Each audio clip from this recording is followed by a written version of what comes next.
Subject wise strategy आपकी क्या रहती थी? सब्जेक्ट वाइज ऐसा था कि मेरे को फिज़िक्स पसंद थी, तो मैं लाइक ऐसा था कि फिज़िक्स में कभी भी पढ़ सकता हूँ। तो इवन मेरे कुछ कुछ लेक्चर्स तो ऐसे होते हैं जो मैं लाइक सोते टाइम जो नींद नहीं आती ना मतलब एटलीस्ट आधे घंटे तक, तो मैंने वहाँ भी पढ़े पढ़े लेक्चर लिए हैं। अच्छा, लेक्चर लेता है मेरे को फिज़िक्स इतना ईजी लगता था, मेरे को वहाँ पे भी काफ़ी अच्छे से समझ आता था। तो फिजिक्स आपके लिए इजी थी। हाँ, बहुत और ईजी आपका थी। वीक सब्जेक्ट कौन सा था? वीक लाइक बेसिकली मेरे को बायो थोड़ा रिवाइज करने में दिक्कत होता था। अच्छा। फिजिक्स तो ऐसा था कभी भी पढ़ सकता हूँ मैं, तो उसको तब पढ़ लिया एंड देन उसके बाद जब टाइम मिला नोट्स बना लिए, उसके बाद क्वेश्चन प्रैक्टिस कर लिए। बायो में ऐसा था कि मैं जब लेक्चर लिया तो मेरे को तुरंत की तुरंत नोट्स बना के तुरंत ही रिवाइज करना है। अच्छा। तो मैं लाइक वीक था तो उसको कहीं ना कहीं अपन को खुद से ही एक्स्ट्रा एफर्ट्स डालने हाँ पड़ेंगे। हाँ। तो मैं तुरंत से रिवाइज करता था, उसको रिवाइज करके तुरंत ही सवाल करा किया करता था। तो ऑल दो उसमें थोड़ा टाइम लगता था, बट वो वर्थ इट था बायो के ठीक लिए। है। मतलब एक्स्ट्रा एफर्ट्स से वो बायो में लाइक मार्क्स भी धीरे धीरे इंक्रीज होने लगे एंड लास्ट तक आते आते 350 340 वाज माई एवरेज स्कोर। अच्छा, okay. Highest I got once 360, but final में थोड़ा कम रह गया। अच्छा, ओके। एंड केमिस्ट्री में फिज़िकल सेम लाइक फिज़िक्स था कि कभी भी लेक्चर ले लो एंड क्वेश्चंस वगैरह बाद में कर लो। बट ये था कि सेम डे ही करना है, थोड़ा टाइम आगे पीछे कर दो but same day he question practice and revision करना है।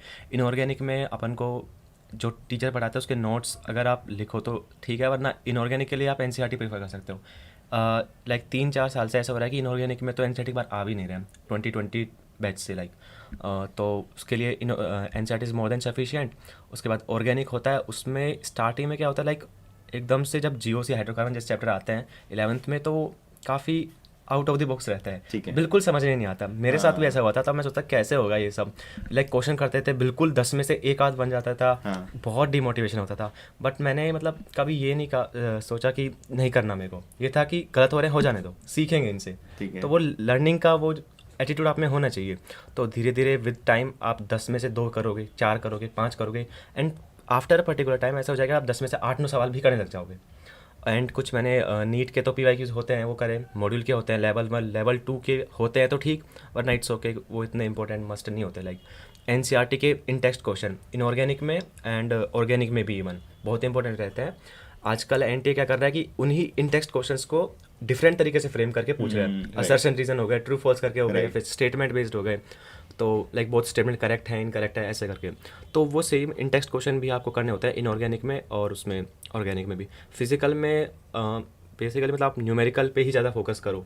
इन टेक्स्ट होते मतलब इतने इंपॉर्टेंट नहीं होते, बट न्यूमेरिकल जितने आप कर सको, लाइक फिजिक्स है, जितने पीवाईक्यू कर सको, क्वेश्चंस कर सको सॉल्व, मतलब प्रीवियस ईयर के। इवन मैंने जेई मेंस तक के लाइक 5-6 ईयर्स बैक के क्वेश्चंस भी किए हैं, इनऑर्गेनिक में भी किए हैं, ऑर्गेनिक में भी किए हैं, फिजिकल में भी किए हैं। फिजिक्स में तो मैंने लाइक जेई के 2005 से पहले तक के भी किए हैं इवन। अच्छा। तो उससे मतलब मोटिवेशन ही होता है, मिलता है अपन तभी को। फिजिक्स आपका स्ट्रांग भी था और फिजिक्स हाँ आपको मेरा पसंद भी स्ट्रॉन्ग था। था एक्जैक्टली।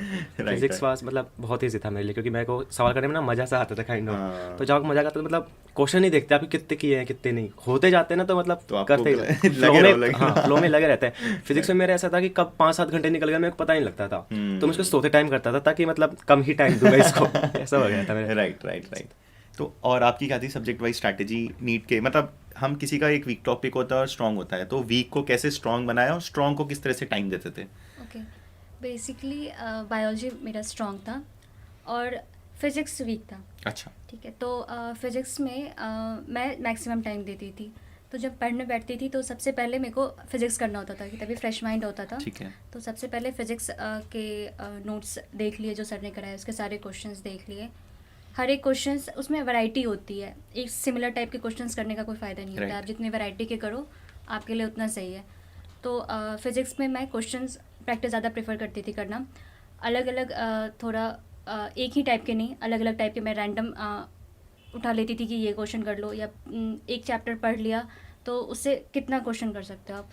पहले तो लेवल 1 के करती थी जो कि बेसिक होते थे, फार्मूला वाइज होते थे। फिर लेवल 2 पे जाती थी, उसमें थोड़ा सा करना होता था। फिर एम्स लेवल के क्वेश्चंस वो अलग से आते हैं तो वो वाला कर लेती Right. थी। ऐसे फिज़िक्स को आप ज़्यादा से ज़्यादा टाइम देते रहोगे तो वो आपका हो जाएगा। Right, right, right. और फिर बायोलॉजी ऐसा था कि वो मैं कभी भी पढ़ सकती थी। लाइक अच्छा। नींद आ रही है तो बायोलॉजी पढ़ लो, मन नहीं लग रहा है तो बायोलॉजी पढ़ लो, फ्री टाइम कुछ नहीं कर रहे हो तो बायोलॉजी पढ़ लो। हाँ, बायोलॉजी कुछ ऐसा था। तो बायोलॉजी तो पूरी याद नहीं करनी होती थी, तो मैं कभी भी बायोलॉजी उठा के पढ़ लेती थी। और उसके क्वेश्चन प्रैक्टिस ज़्यादा नहीं करने होते थे। अच्छा। पहले याद हो गई, जब आखिरी के 3-4 महीने रह गए थे नीट के, तब हाँ एनसीईआरटी याद हो गई थी मुझे, पूरी याद हो गई थी, लाइक कि मैं बिना देखे पूरी एनसीईआरटी बोल सकती थी, लाइक ऐसा था। तो एंड में फिर 3-4 महीने पहले मैंने क्वेश्चंस लगाना शुरू किया, तो क्वेश्चंस तो लग रहा था कि हाँ एनसीईआरटी हैं तो वो आराम से बन जाते हैं। ठीक है। पहले याद कर लिया मैंने पूरा, फिर क्वेश्चंस कर लिए, ऐसा बायोलॉजी का था। फिर केमिस्ट्री में ये था कि इनऑर्गेनिक मुझे थोड़ी लगती थी, मैं भूल जाती थी बार बार, तो उसके मैंने शॉर्ट नोट्स प्रिपेयर कर लिए थे और उसको फ्रीक्वेंटली रिवीजन करती थी, सुबह में शाम में, लाइक जब आप फ्री हो तो इनऑर्गेनिक में हमेशा देखती रहती थी। और इनऑर्गेनिक में याद करना होता था और थोड़े बहुत क्वेश्चन प्रैक्टिस करने होते थे।